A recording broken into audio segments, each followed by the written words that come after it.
Good morning, good afternoon everyone. My name is Romain Pilar. I am with my colleague Stéphane Bresse. We are applications engineers at Teledyne e2v, and we are here to introduce for the first time the demonstration of our latest digital to analog converter, or D2A converter, the EV12 DD700.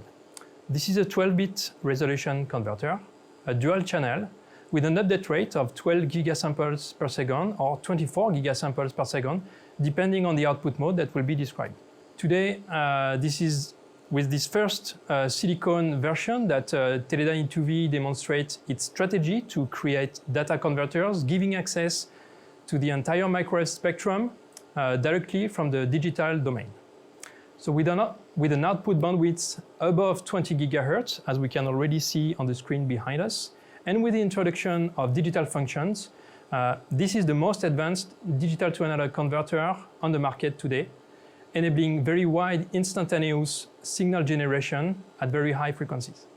On the analog section of the D2A converter, Teledyne e2v pursues a sort of tradition over the D2A converter generations with the capability to address frequency ranges using multi-Nyquist operation, using classical modes such as non-return to zero, or NRZ, or radio frequency mode, or RF, in order to maximize the output power in the first or second and third Nyquist zones.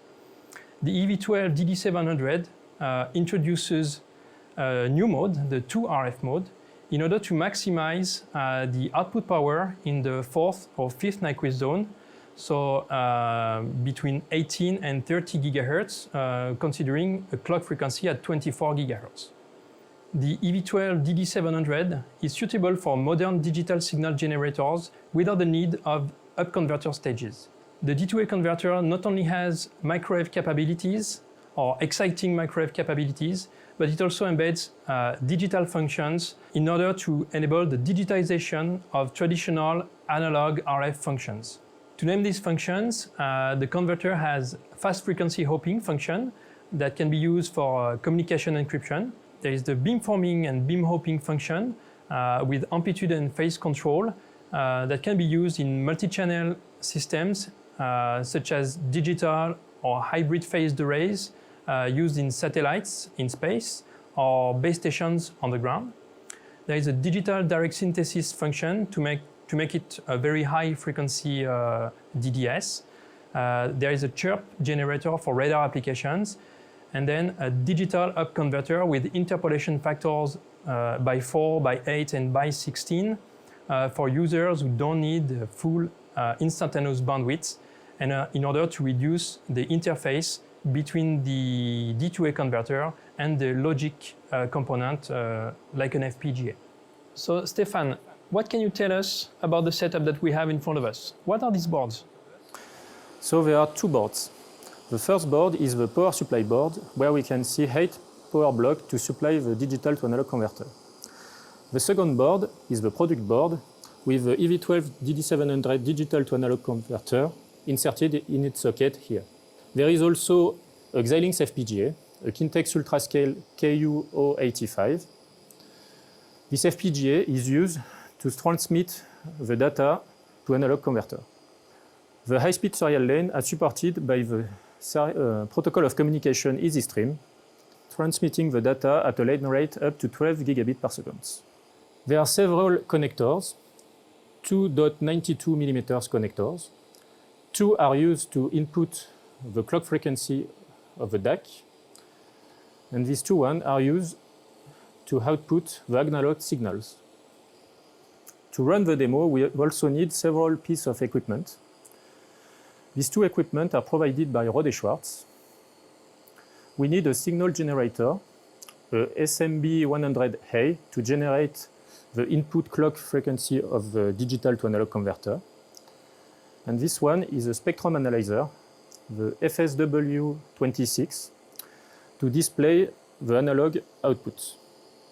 We have also 2 evaluation boards of the BAL 0020 SLG balloons.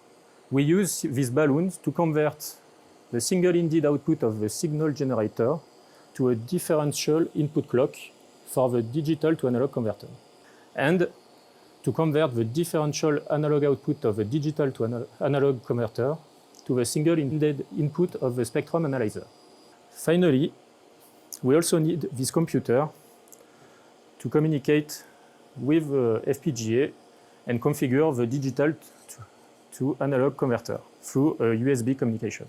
So now that all is set to run the D2A converter, how do you control it? How do you control the component? Maybe can you describe the user interface? Yes. So this is the graphical user interface after a successful startup. There are a lot of buttons and tabs. I will not describe all these tabs and buttons, but only the one used for this demo. At the top, first, we have a diode temperature button to monitor in real time the temperature of the digital to analog converter. The F-clock field allows to enter the clock frequency, the input clock frequency of the digital to analog converter.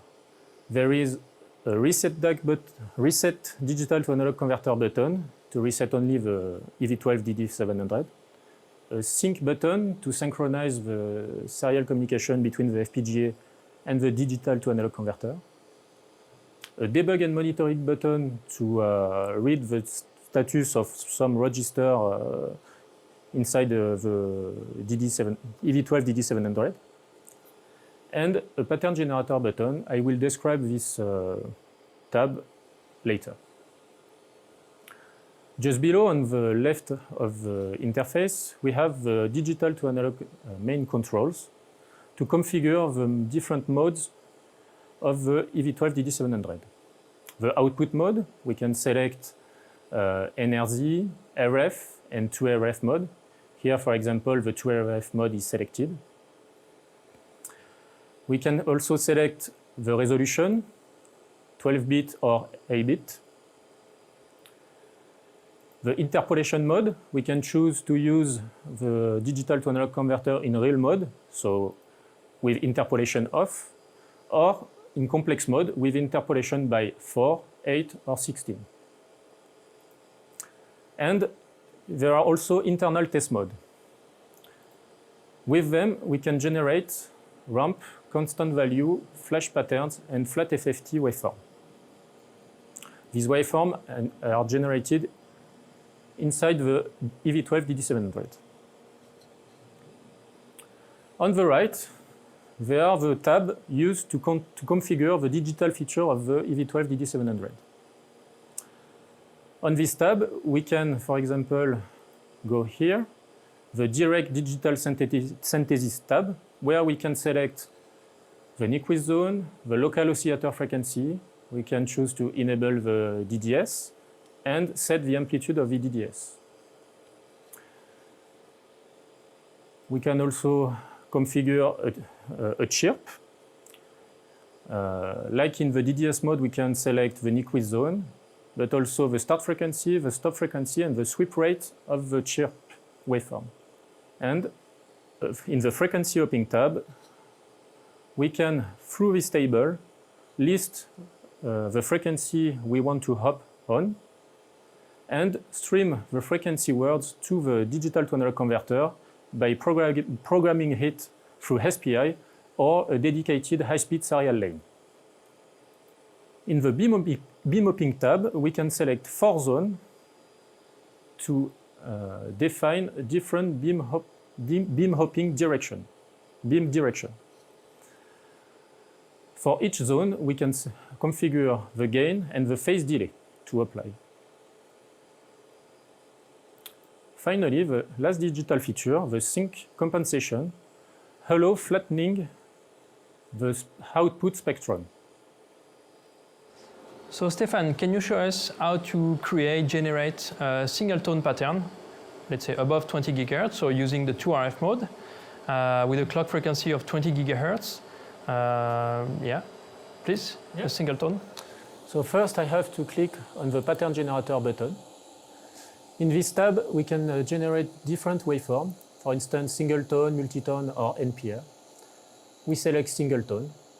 In the frequency field, I enter 20.15 gigahertz. And with this button, I generate and send the pattern to the FPGA. We are now able to display with a spectrum analyzer the fundamental of the frequency generated. So here we see a 20.15 gigahertz frequency with a SFDR relative to the carrier of 50 dB. So great, Stefan. What about the digital features? What about the DDS, the chirp, the frequency hopping? For example, the DDS, can you show the same single tone at 20.15 gigahertz using the DDS instead of the real mode? Yes, so I have to go back to the Direct Digital Synthesis tab. I enable the DDS, set the local oscillator frequency to 20.15 gigahertz, and I can tune the amplitude up to the maximum amplitude. Yeah, and so we should have the same performance as before. So yes, we can see a SFDR relative to the carrier of 50 dB. So it's pretty good. And we have the same performance using the data transmission between the FPGA to the digital to analog converter and using the embedded direct digital synthesis of the EV12 DD700.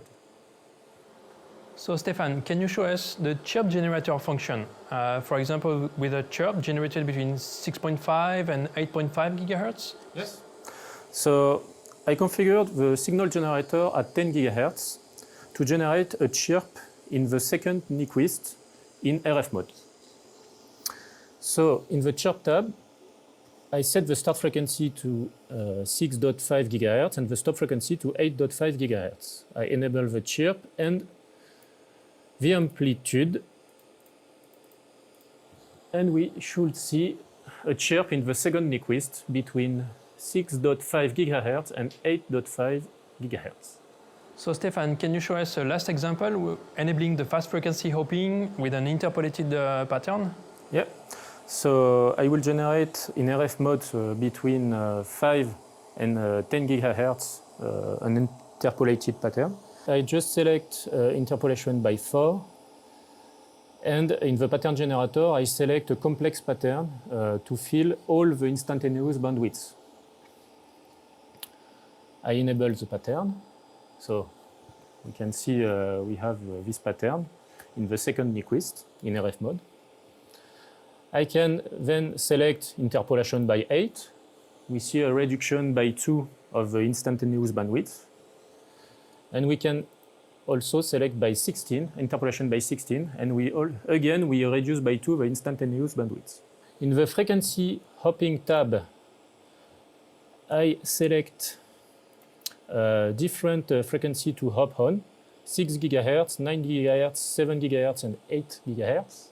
I enable the frequency hopping feature, and now we can see the pattern jumping between these frequencies. Thank you, Stefan. So you have shown us a very powerful D2A converter. In fact, this is more than a D2A converter. To summarize, we have the very first silicon version of a multi-channel data converter capable to generate signals up to the K-band, rich of digital functions that will enable the next generation of transmit systems.